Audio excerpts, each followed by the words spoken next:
Jangan takut kepada mereka yang hanya membunuh badanmu. Matius 10:28. Bapak-bapak, ibu-ibu, saudara-saudari, dan anak-anak umat Paroki Katedral, umat Tiga Raja, dan umat Santa Cecilia, bahkan umat manapun atau siapapun yang saat ini sedang mengikuti siaran dari Gereja Katedral. Jangan takut. Jangan takut. Kata-kata Yesus ini, seruan Yesus ini ditujukan kepada 12 murid 2000-an tahun yang lalu. Jangan lupa kata-kata yang sama itu juga ditujukan kepada kita abad ini, termasuk kita di Timika, termasuk kita di Papua, termasuk kita di Indonesia. Jangan takut. Sebuah teguran bagi mereka yang tidak punya nyali untuk omong tentang kebenaran. Tapi bisa juga peneguhan. Jangan takut, itu peneguhan bagi calon-calon nabi yang berani bersuara. Calon-calon nabi pemberani abad ini. Dalam konteks berani bersuara, menyampaikan kebenaran, hari Minggu ini saya ingin mengangkat seruan 57 imam asli Papua pada hari Senin tanggal 8 Juni minggu lalu di rumah Imam Projo Keuskupan Jayapura. Judul dari seruan itu, seruan para pastor Katolik pribumi dari 5 keuskupan seregio Papua. Sebuah seruan yang amat berani. Isinya 3 poin.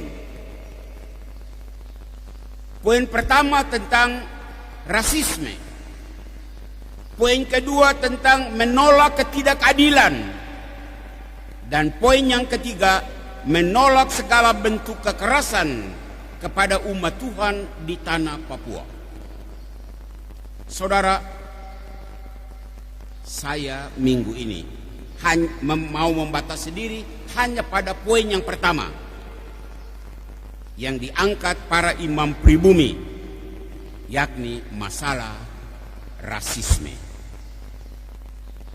Rasisme yang menjadi kausa prima sejumlah peristiwa kekerasan di Papua,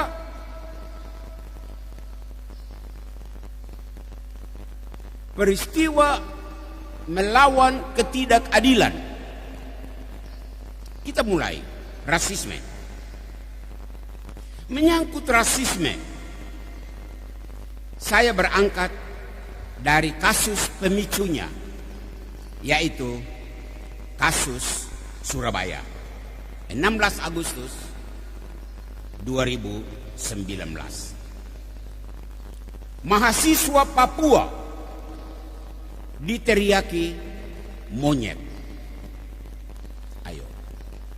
Ayolah, coba dengan kepala dingin dan akal sehat, saudara coba renungkan.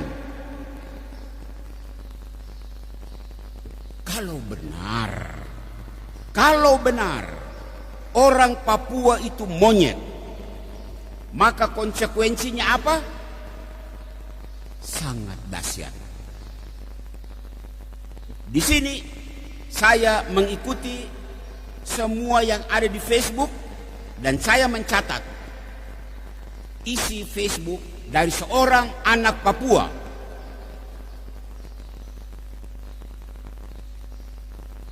Mohon umat pendatang tidak tersinggung. Kalau mahasiswa Papua itu monyet, artinya monyet cari ilmu di Surabaya. Dengar baik-baik. Monyet cari ilmu di Jawa, monyet cari ilmu di Sulawesi, monyet cari ilmu di Sumatera, monyet cari ilmu di Kalimantan, monyet cari ilmu di Maluku. Sementara, dan ini jangan tersinggung, sementara manusia Jawa, manusia Sulawesi, manusia Maluku, manusia Sumatera datang mencari makan di tempat monyet.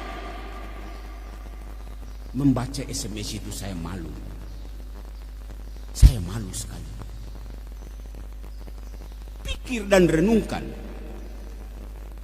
Orang waras pasti malu disebut cari makan di tempat monyet. Nilai setitik merusak susu sebelanga. Mulut satu anak, satu orang, beberapa orang Surabaya merusak susu sebelanga Jawa, susu sebelanga orang pendatang. Lebih malu yang mana? Monyet cari ilmu di tempat manusia atau manusia cari makan di tempat monyet? Jangan, sekali lagi, jangan tersinggung. Ini konsekuensi logis sebuah ucapan rasis. Pertama. Yang kedua, saya ingin menyapa bagian pemerintahan. Pemerintah kita di pusat maupun di daerah all out mengeluarkan dana besar untuk membangun jalan di Papua, pendidikan di Papua, kesehatan di Papua. Berkaitan dengan ucapan rasisme tadi, pertanyaan yang mengganggu nalar. Bangun jalan untuk monyet-monyet? Bangun kesehatan untuk monyet? Bangun pendidikan untuk monyet-monyet? Kalau benar teriakan rasis orang Surabaya itu, apa pemerintah masih waras mengeluarkan dana begini besar untuk monyet-monyet? Pemerintah yang waras akan menjawab, teriakan itu tidak benar. Oke, tidak benar, lalu kau buat apa? Buat apa? Ketiga, pihak keamanan, polisi, tentara, kamu dengar? Polisi, tentara di tanah Papua ini terlalu banyak.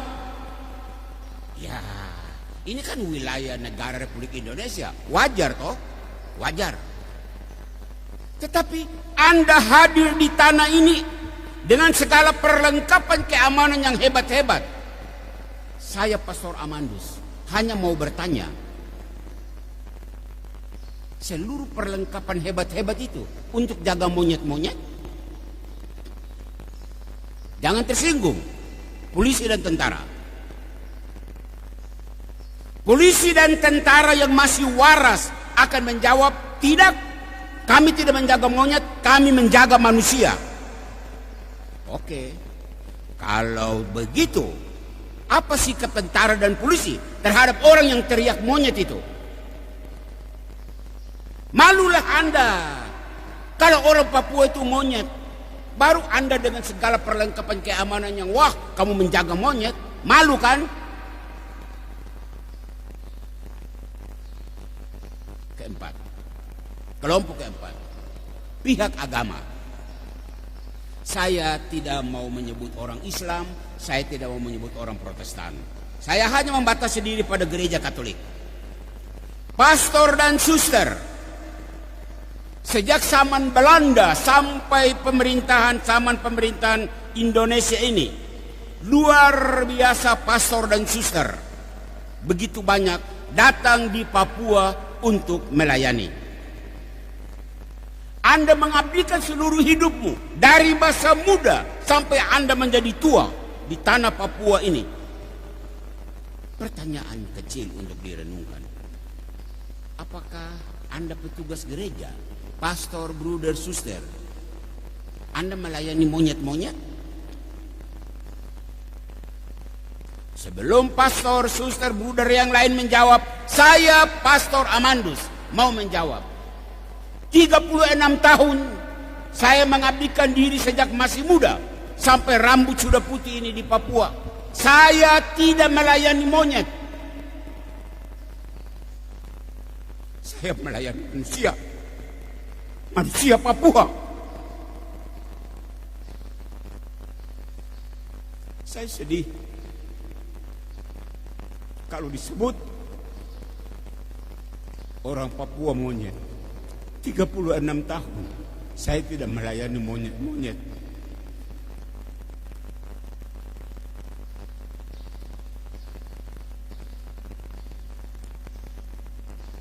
Kelima, terakhir, anak cucu guru-guru perintis. Kamu pasang telinga dengar baik-baik.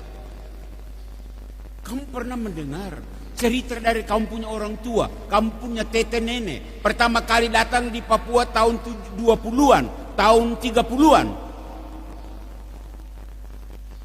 Mereka bercerita bahwa mereka bertemu monyet-monyet. Apakah kamu mendengar cerita bahwa orang tuamu datang mengajar monyet-monyet? Tidak, bukan? Kalau tidak, anak cucu perintis, jangan diam. Buat sesuatu dong untuk saudara-saudaramu orang Papua. Di sini, gereja Katolik yang masih waras, gereja harus membantah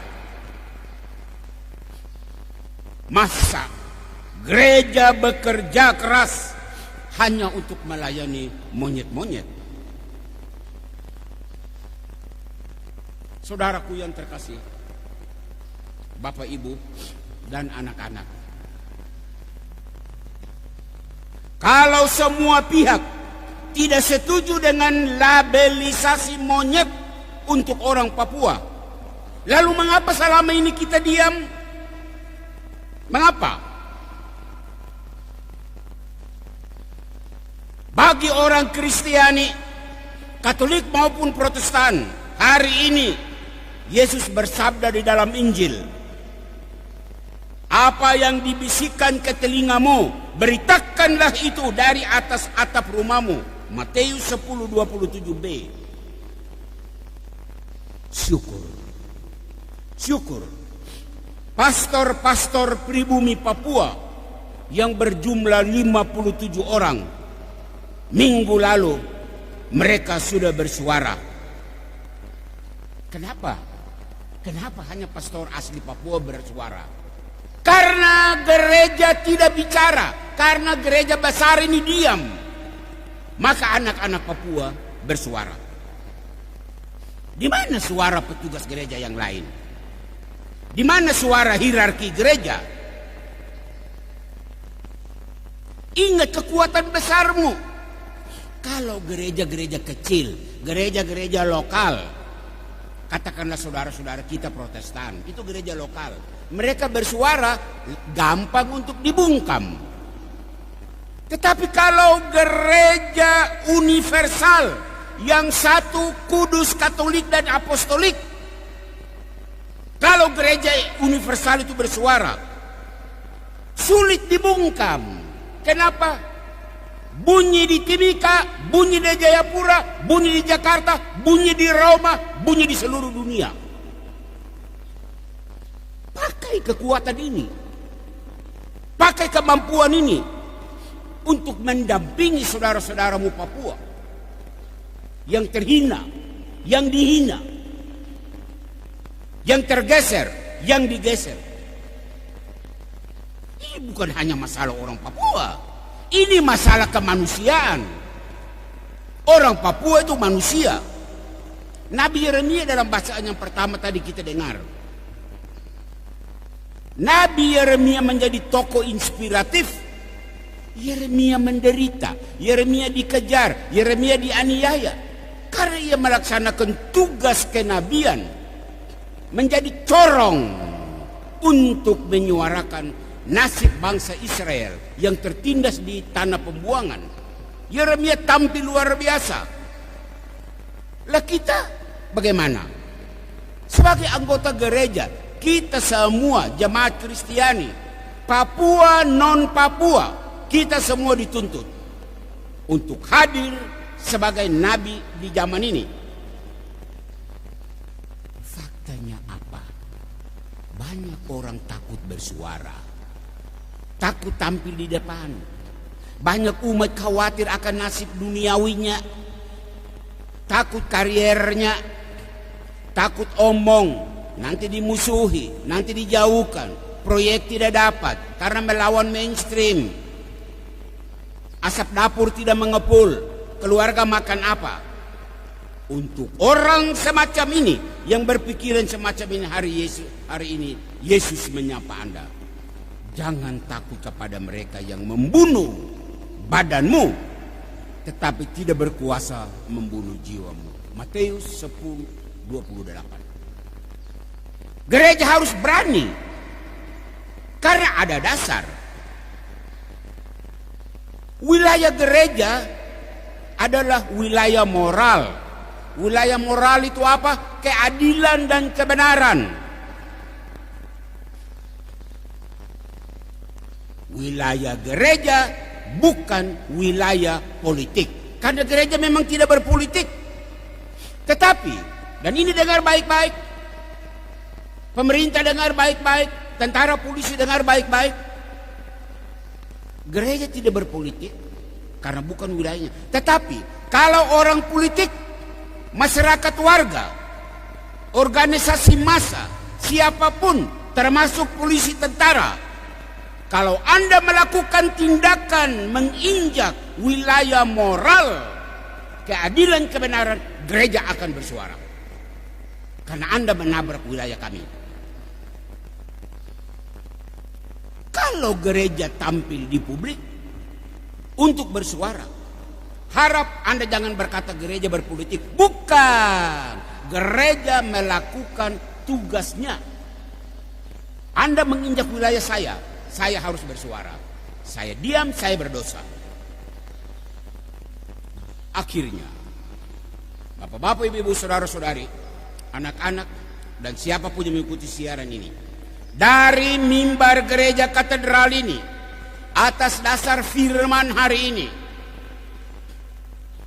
seruan untuk kita semua adalah: warga gereja bersuaralah, institusi gereja bersuaralah, petugas gereja bersuaralah, hierarki gereja bersuaralah, bahkan setiap insan yang waras.